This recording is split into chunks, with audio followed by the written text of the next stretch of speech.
Hey, for you guys, take one moment, look at the overhead windows on Discovery. Bonjour à tous et à toutes et bienvenue dans ce premier numéro de Projet Conspiracy. Dans cette vidéo, on va étudier les théories du complot selon lesquelles l'homme n'est jamais allé sur la Lune et les thèses qui tentent à nous prouver que le programme Apollo est un vaste canular. Ouais, ça existe. Avant de voir qui émet ces théories et quels sont leurs arguments, faisons une petite piqûre de rappel sur l'histoire de la conquête spatiale.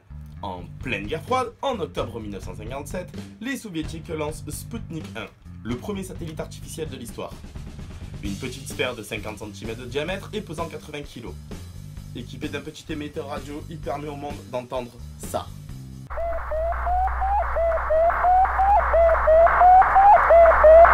C'est magnifique.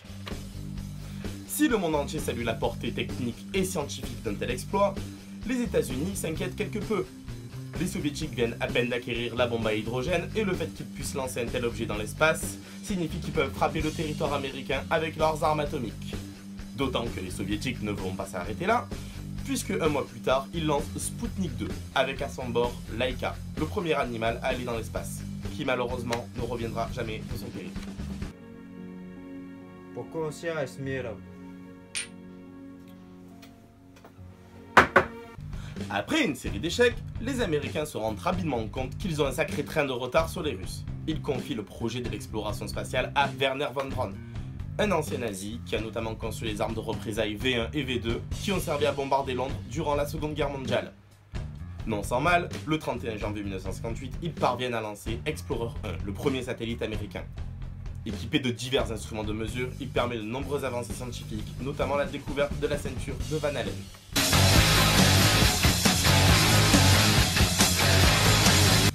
Quelques mois après le début de la conquête spatiale, voyons où nous en sommes au niveau des scores. Ouais. Et tu n'aurais pas tort de t'enjailler, jeune communiste prépubère. Les soviétiques vont garder leur avance en matière d'exploits spatiaux, avec notamment Yuri Gagarin, qui sera le premier homme à aller dans l'espace en avril 1961, la première femme à aller dans l'espace, Valentina Tereshkova, en 1963, la première sortie extravéhiculaire avec Alexis Leonov en 1965, et les divers satellites et sondes qui partent à l'exploration du système solaire, notamment le programme Luna qui envoie le premier engin sur la Lune. De leur côté, les Américains rattrapent péniblement leur retard, avec le singe Niam qui est le premier primate à aller dans l'espace en janvier 1961, et avec Alan Shepard, le premier Américain à aller dans l'espace le 5 mai 1961. Mais ces exploits n'auront jamais la portée des exploits soviétiques car ils demeurent précurseurs en la matière. Pour redorer le blason de la suprématie technologique américaine, le président John Fitzgerald Kennedy, fraîchement élu, annonce en janvier 1961 son intention d'envoyer une mission sur la Lune d'ici 10 ans. We choose to go to the moon in this decade and do the other things, not because they are easy, but because they are hard. C'est le lancement du programme Apollo et le début de la course vers la Lune. Avec un budget annuel de 5 milliards de dollars, les scientifiques de la NASA peaufinent et élaborent leur lanceur en concevant Saturn V, la plus grande fusée jamais construite. De leur côté, les soviétiques accumulent problèmes techniques et accidents, et le coup de grâce est porté au programme soviétique, avec la mort de l'illustre ingénieur Sergei Korolev, qui avait notamment conçu Sputnik et Vostok, qui a permis d'emmener Yuri Gagarin dans l'espace. Malgré plusieurs échecs, dont le tragique accident d'Apollo 1 qui coûte la vie à ses 3 membres d'équipage, le programme Apollo continue et voit sa consécration avec Apollo 11 le 21 juillet 1969 où Neil Armstrong pose un pied sur la Lune et prononce son célèbre That's one small step for man, one giant leap for mankind. Par la suite, les missions Apollo continueront jusqu'à Apollo 17. C'est au total une douzaine d'hommes qui ont foulé le sol lunaire et plus de 362 kg de roches qui sont rapportés. Et c'est là que rentrent en jeu nos théoriciens du complot. Et oui, car si l'on en croit nos chers amis conspirationnistes, les missions Apollo n'étaient que des canulars destinés à prouver la suprématie technologique américaine. Ils auraient simulé toutes ces missions dans des studios de cinéma, car pour eux les contraintes techniques de l'époque empêchaient l'homme d'aller sur la Lune. Et pour étayer leur thèse, ils ont des preuves. Comme toute bonne théorie du complot qui se respecte, ces preuves seraient évidentes pour des yeux avertis et éveillés. Un peu de flatterie démagogique aide toujours à faire valider ces thèses. Et ils ont 3 catégories d'arguments. Les premiers qui essaient de remettre en cause la véracité des documents qui nous sont présentés via des incohérences techniques. Les seconds qui tentent de nous prouver un complot via des morts soi-disant inexpliquées. Et les troisièmes qui tentent de nous prouver des arguments pseudo-scientifiques qu'on peut qualifier de merde. Ouais, de merde. Franchement, j'ai pas trop d'autres mots. On va passer au crible leurs divers arguments et on va commencer avec un d'entre eux qui m'énerve particulièrement. L'argument du drapeau. S'il n'y a pas de vent sur la lune, comment ça se fait que le drapeau il flotte? Non mais... niquez-vous, voilà, niquez-vous. Voilà. Okay. Le programme Apollo a coûté 25 milliards de dollars. 129 milliards de dollars d'aujourd'hui avec l'inflation. Ils ont recruté les meilleurs scientifiques, les meilleurs techniciens et les pilotes de chasse les plus casse-coups de l'US Air Force pour parvenir à leur fin. Vous pensez pas que dans toute la bande de petits génies, il n'y avait pas un qui s'était dit si on mettait un petit tige en métal dans le drapeau pour que on ait l'impression qu'il flotte. Ça va le faire. D'ailleurs c'est ça hein, le vrai objectif de la mission. Hein. C'est de planter un drapeau américain sur la Lune avant que les Russes n'y arrivent. Un petit drapeau comme ça. D'ailleurs, pas de vent dans ma chambre. Allez, argument suivant. Les photos elles sont truquées, on nous manipule. Sur plusieurs photos du programme Apollo, on peut constater que les réticules, ces petites croix blanches fixées sur l'objectif des appareils photo des astronautes, sont parfois effacées par les éléments du décor. Les partisans de la théorie du complot se servent de ces anomalies comme argument pour prouver que les photos sont truquées. Les réticules sont en réalité effacés par la surbrillance des objets en arrière-plan, notamment les combinaisons blanches des astronautes. Et ces anomalies se voient encore plus lorsque l'on regarde les négatifs originaux des photos. Il y a différentes sources de lumière, comme sur un plateau de cinéma. On nous ment, on nous spolie. Sur certaines images du programme Apollo, on peut constater quelques incohérences lumineuses. On peut penser à cette photo où on voit que les ombres des rochers ne sont pas parallèles, ou encore à celle-ci où on voit l'astronaute parfaitement éclairé alors qu'il est censé être à l'ombre du module lunaire. Étant donné qu'il n'y est censé avoir qu'une seule source de lumière sur la Lune, c'est-à-dire le Soleil, ces incohérences lumineuses peuvent être perçues comme celles d'un plateau de cinéma, avec des projecteurs placés aux 4 coins du plateau. Mais ce serait oublier un phénomène physique indéniable, celui de la réverbération. La réverbération est ce phénomène physique grâce auquel la lumière peut rebondir sur une surface. Grâce à l'une et la polarisation, nous pouvons voir la Lune parfaitement en plein jour, et la nuit, nous pouvons contempler toute sa magnificence, notamment au moment de la pleine lune. Et encore, la Lune, elle est à plus de 300 000 km de la Terre. Donc sur place, je vous laisse imaginer à quel point le phénomène doit être impressionnant. Il suffit d'un simple élément de relief particulier pour que la lumière parte dans tous les sens.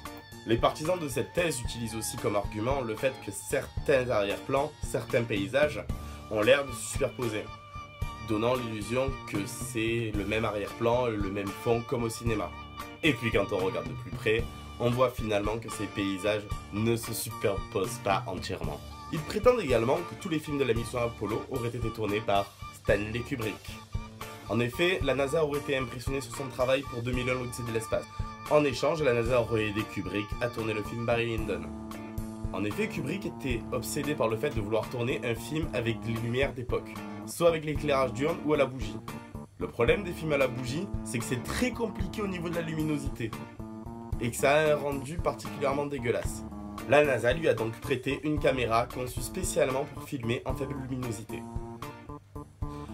Cela dit, toutes ces incohérences dont on a parlé, que ce soit sur l'arrière-plan ou la luminosité, les lumières qui s'entrecroisent, avec un réalisateur comme Kubrick derrière la caméra, impossible.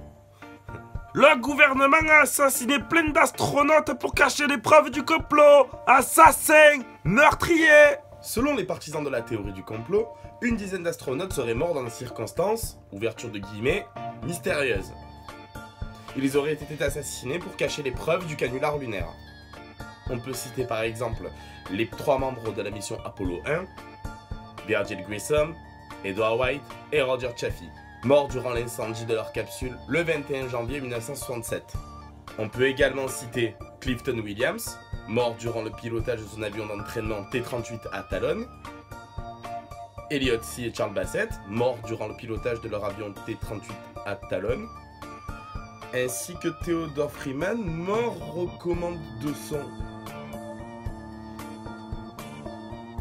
Eh, vous êtes sûr qu'ils viennent pas de l'avion, le problème?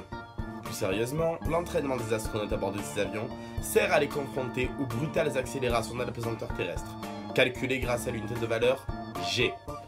Il s'agit de les confronter aux brutales accélérations de la fusée Saturne V ainsi qu'à la rentrée dans l'atmosphère. Cet entraînement est très dangereux et nécessite des conditions physiques hors normes. Au-delà de 5G, on peut être confronté au phénomène du voile noir. Le cerveau n'est alors plus irrigué en sang, ce qui entraîne une perte de la connaissance, précédée d'une perte de la vision. Dans un avion supersonique, je vous laisse imaginer les conséquences. Quoi? Et Apollo 1 dans tout ça? L'accident est dû à un court-circuit du module de commande. Le module étant entièrement rempli d'oxygène pur pressurisé, le court-circuit a intégralement carbonisé le module et toutes les personnes qui se trouvaient à l'intérieur. Ces morts ne sont donc pas mystérieuses, mais seulement dû au fait que le métier d'astronaute est très dangereux. On ne peut pas passer la ceinture de Van Allen, les radiations sont trop mortelles. Selon les complotistes, les radiations résiduelles contenues dans la ceinture de Van Allen auraient empêché les astronautes d'aller sur la Lune. La ceinture de Van Allen est la partie de notre magnétosphère qui capte et endigue les rayons et les vents solaires. Quoi? Oui, c'est grâce à ça que la vie sur Terre est possible. Le champ magnétique piège les particules venant du Soleil. Elle n'est donc pas composée de radiation, mais garde une trace de radiation résiduelle. Pour bien comprendre ce que nos astronautes ont subi durant les 2 heures nécessaires au franchissement de la ceinture, il faut définir ce qu'est un sievert. Derrière ce nom très poétique, sievert se cache l'unité de mesure des radiations prenant en compte l'absorption moyenne faite par le corps humain.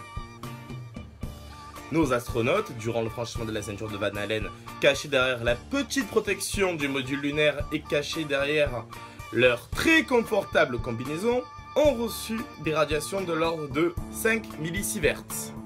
Pour vous situer, le rayonnement naturel de la Terre nous renvoie 2,5 millisieverts par an.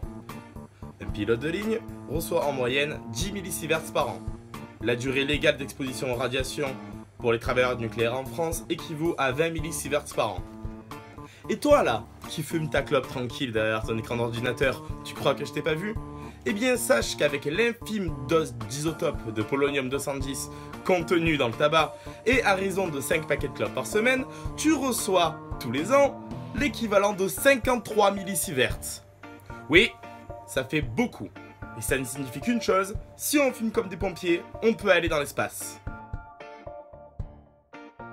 Comment expliquer alors ces théories du complot? Ces théories apparaissent au début des années 1970, à un grand moment de défiance envers le gouvernement américain. On se situe après le scandale du Watergate, à la fin de la guerre du Vietnam, et au moment du choc pétrolier.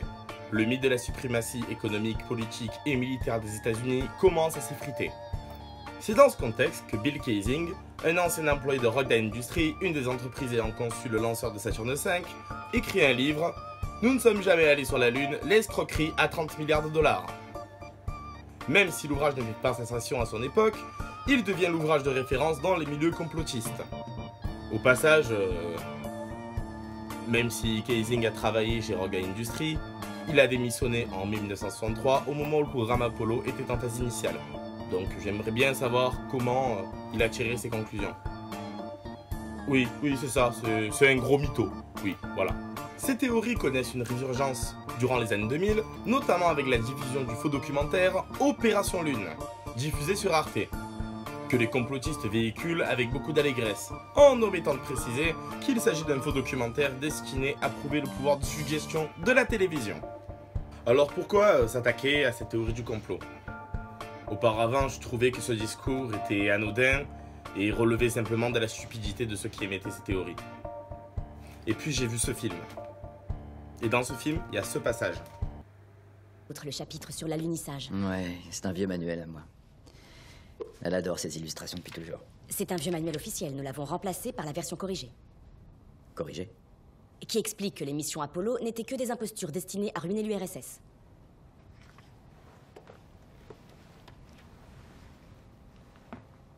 Vous estimez qu'on n'est pas allé sur la Lune? J'estime que c'était une brillante arme de propagande, que les soviétiques se sont ruinés en dilapidant d'énormes sommes pour des fusées et autres engins sans intérêt. Sans intérêt, vous dites. Et là, je me suis mis à la place de cet astronaute incarné par Matthew McConaughey, qui est totalement atterré, non pas parce qu'il entend un discours qui remet en cause les sacrifices qu'il a fait pour la science, ceux qui pourraient se théoriser, mais parce que l'on veut nier le fait que lorsque les êtres humains s'associent, ils sont capables de faire de grandes choses. Ces théories ne sont pas aussi anodines qu'elles ne le paraissent. Elles sont simplement le reflet d'un renoncement à l'espoir. L'espoir que l'humanité est capable de dépasser toutes les frontières et de résoudre tous les problèmes lorsqu'elle y met les moyens. Elles veulent clouer l'humanité sur Terre pour la figer dans l'éternité. Merci à tous et à toutes d'avoir regardé cette vidéo. Si vous avez aimé, n'hésitez pas à mettre un petit like en dessous. Et n'hésitez pas à vous abonner à la chaîne car bien d'autres vidéos vont arriver. Et n'hésitez encore une fois pas à la partager sur les réseaux sociaux. Je vous souhaite une agréable soirée.